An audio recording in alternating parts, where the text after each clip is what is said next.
Halo teman-teman, sekarang kita akan membahas tentang gerak lurus beraturan atau GLB. Nah, sebuah gerak itu digolongkan sebagai GLB kalau gerak ini memenuhi beberapa syarat. Yang pertama adalah gerak ini adalah gerak lurus. Nah, maksudnya gerak ini tidak boleh berbengkok-bengkok misalnya, atau gerak ini tidak boleh misalnya gerak yang melingkar gitu ya. Ini bukan gerak lurus, jadi tidak termasuk dalam GLB. Nah, syarat yang kedua adalah geraknya harus beraturan. Geraknya harus beraturan. Yang abang maksud di sini adalah kecepatannya itu beraturan. Kecepatannya beraturan atau tetap. Oke, kecepatannya tetap. Nah, sekarang abang akan membahas tentang definisi dari kecepatan. Karena ini pertama kalinya adik mendengar istilah ini, ya kan? Nah, sebelum itu, mari kita beri sedikit motivasi untuk semua konsep-konsep ini dulu. Nah, coba adik bayangkan, ya. Coba adik bayangkan ada dua orang, ada dua anak. Oke, anaknya namanya si Budi dan si Andi. Nah, si Budi dan si Andi itu mau pergi dari rumah mereka di sini ke sekolah mereka. Ke sekolah. Nah, misalnya ini sekolah mereka. Nah, yang kita tahu adalah jarak dari rumah mereka ke sekolah adalah 750 meter. Nah, 750 meter. Nah, kita juga tahu beberapa hal. Yang pertama adalah si Budi. Si Budi itu waktu dia berjalan dari rumah ke sekolah, dia memerlukan waktu 8 menit. 8 menit. Sedangkan si Andi memerlukan waktu 10 menit. Memerlukan waktu 10 menit. Nah, kalau abang tanya adik sekarang ya, kalau abang tanya adik, siapa yang lebih cepat? Si Budi atau si Andi? Nah, adik setuju kan dengan abang kalau si Budi ini lebih cepat? Nah, mengapa? Karena si Budi ini untuk jarak yang sama, untuk menempuh jarak 750 meter, si Budi hanya perlu waktu 8 menit, sedangkan si Andi memerlukan waktu yang lebih banyak, 10 menit. Berarti si Budi lebih cepat dari si Andi, makanya dia dapat sampai ke sekolah lebih cepat. Oke, dalam waktu yang lebih sedikit. Nah, kalau misalnya abang ganti pertanyaannya sedikit. Nah, abang ganti pertanyaannya menjadi begini. Misalnya saja sekarang ya, misalnya kita ada sebuah rumah lain. Nah, anggap saja ini rumah dari paman mereka. Nah, rumah paman mereka dari rumah mereka, ini jaraknya misalnya saja 900 meter. Ya, 900 meter. Nah, kalau misalnya abang bilang begini, si Andi itu memerlukan waktu 10 menit untuk pergi ke sekolah. Nah, si Budi memerlukan waktu 10 menit, ya, 10 menit, tapi 10 menit itu untuk pergi dari rumah dia ke rumah pamannya. Nah, coba adik pikirkan dulu sebentar ya, siapa yang lebih cepat? Nah, sudah. Nah, adik pasti setuju dengan abang kan bahwa si Budi yang lebih cepat. Mengapa? Karena begini. Waktu yang mereka perlukan itu sama, ya. Waktu yang mereka perlukan itu sama-sama 10 menit. Tapi dalam 10 menit ini, si Budi dapat menempuh jarak 900 meter. Ini 900 meter ini lebih jauh dari jarak yang bisa ditempuh oleh si Andi. Si Andi cuma bisa menempuh jarak 750 meter. Nah, ini berarti si Budi lebih cepat daripada si Andi karena dengan waktu yang sama Budi dapat menempuh jarak yang lebih jauh, ya. Berarti si Budi lebih cepat daripada si Andi. Nah, kalau misalnya abang mengganti pertanyaannya sedikit. Oke, misalnya saja abang bilang begini. Bahwa si Andi ini memerlukan waktu 8 menit. 8 menit untuk pergi ke sekolah. Nah, si Budi memerlukan waktu 10 menit untuk pergi ke rumah pamannya. Nah, lihat di sini ya.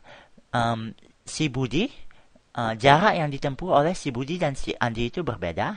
dan juga waktu yang mereka perlukan juga berbeda. Nah, sekarang coba adik pikirkan sebentar ya. Siapa yang lebih cepat dari si Budi dan si Andi ini? Siapa yang lebih cepat? Sudah? Nah, kalau adik tahu jawabannya, selamat, karena ternyata adik lebih pintar dari abang.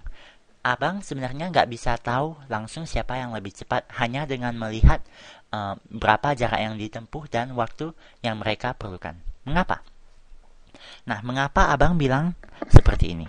Ini karena sekarang yang kita punya di sini adalah si Budi dan si Andi menempuh jarak yang berbeda dan mereka mempunyai waktu yang berbeda juga. Mereka juga memerlukan waktu yang berbeda. Kalau sebelumnya misalnya ya, kalau sebelumnya jarak mereka sama, kita bisa membandingkan waktu yang mereka perlukan untuk mengetahui siapa yang lebih cepat. Atau kalau misalnya waktu mereka sama, kita bisa membandingkan berapa jarak mereka untuk mengetahui siapa yang lebih cepat. Tapi kalau dua-duanya berbeda, nah ini agak susah supaya kita bisa tahu siapa yang lebih cepat. Nah, maka dari itu kita memerlukan konsep kecepatan. Maka dari itu kita memerlukan konsep dari kecepatan.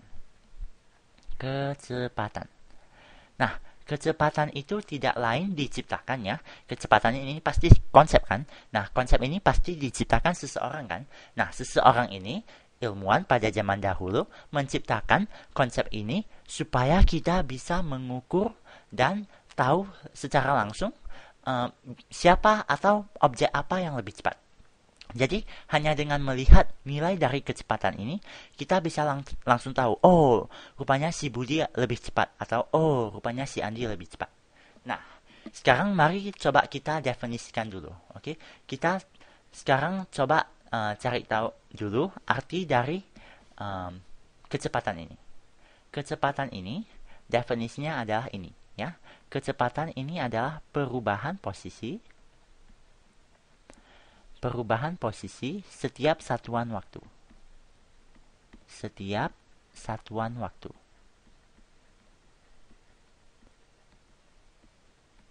Nah, perubahan posisi ini tidak lain adalah yang kita namakan juga sebagai perpindahan. Perpindahan. Nah, sekarang mari kita coba untuk mencari atau menghitung kecepatan dari si Budi dan si Andi. Tapi sebelum itu, mari abang ringkaskan di sini dulu ya. Ringkaskan di sini dulu apa informasi yang kita punya. Oke, kita mempunyai informasi tentang jarak dan waktu. Ya. Jarak yang ditempuh si Budi itu tadi kita bilang 900 meter dan si Andi 750 meter. Dan si Budi memerlukan waktu 10 menit. Sedangkan si Andi memerlukan waktu 8 menit. Nah, kalau kita mau menghitung kecepatan dari si Budi. Oke, kecepatan dari si Budi. Mari kita lihat. Nah, kecepatan itu definisinya adalah perubahan posisi setiap satuan waktu. Atau perpindahan setiap satuan waktu.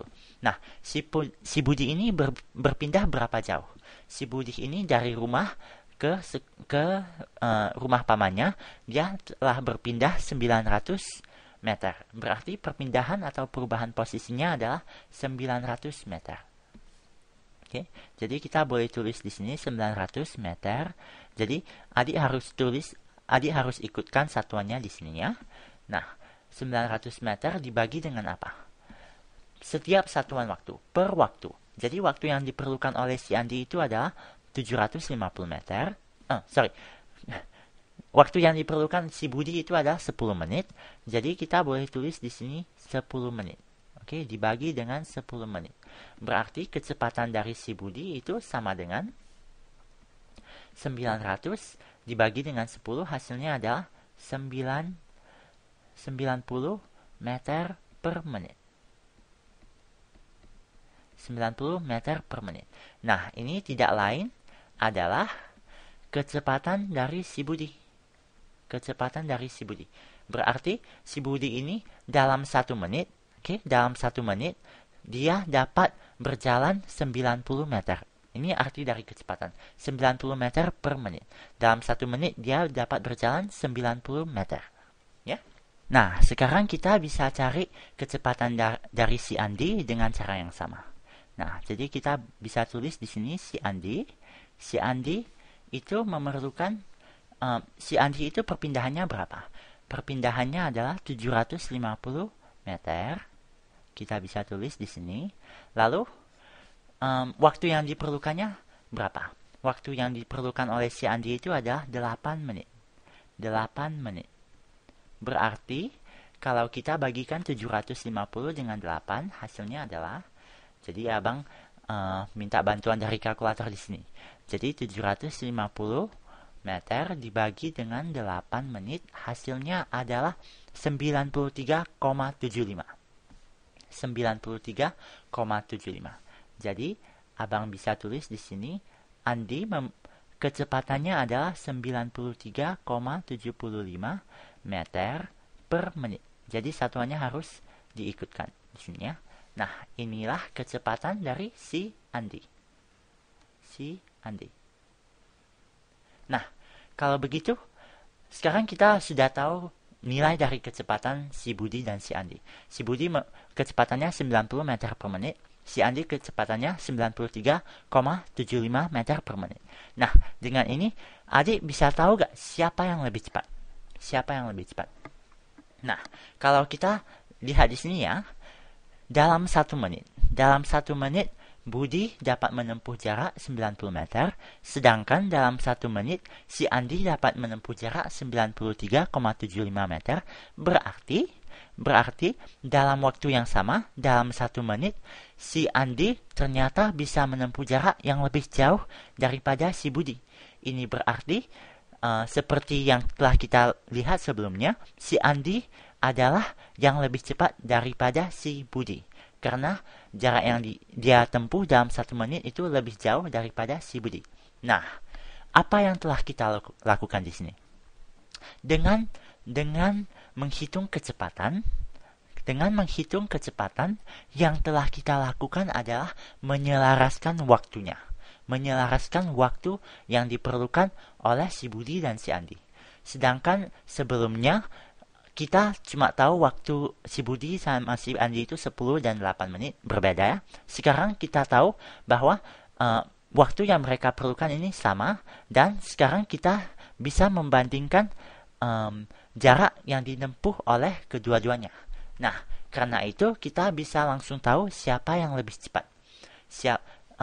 Yang mempunyai nilai kecepatan yang lebih besar itu adalah yang lebih cepat. Nah, dengan ini kita bisa tahu bahwa si Andi itu adalah yang lebih cepat.